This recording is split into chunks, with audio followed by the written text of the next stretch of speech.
ಕಾಂಗ್ರೆಸ್ನ ಟಿಕೆಟ್ ಕಗ್ಗಂಟಿನ ಬಗ್ಗೆ ಮಾತಾಡಬೇಕು. ಅದರಲ್ಲೂ 3 ಕ್ಷೇತ್ರಗಳಲ್ಲಿ ಕಾಂಗ್ರೆಸ್ಸಿಗೆ ಒಂದು ಲೆಕ್ಕದಲ್ಲಿ ಟಿಕೆಟ್ ಅನ್ನುವಂಥದ್ದು ಕಗ್ಗಂಟಾಗಿ ಪರಿಣಮಿಸಿದೆ.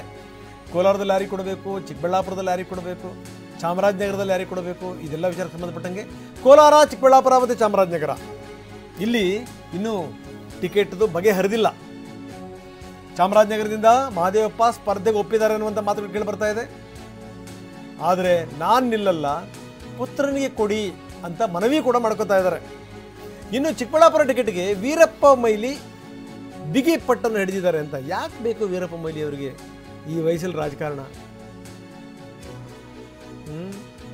ಮುನಿಯಪ್ಪ ರಮೇಶ್ ಕುಮಾರ್ ಬಣಗಳ ನಡುವೆ ಕೋಲಾರದಲ್ಲಿ ದೊಡ್ಡ ಮಟ್ಟದ ಕಿತ್ತಾಟ ಇದೆ.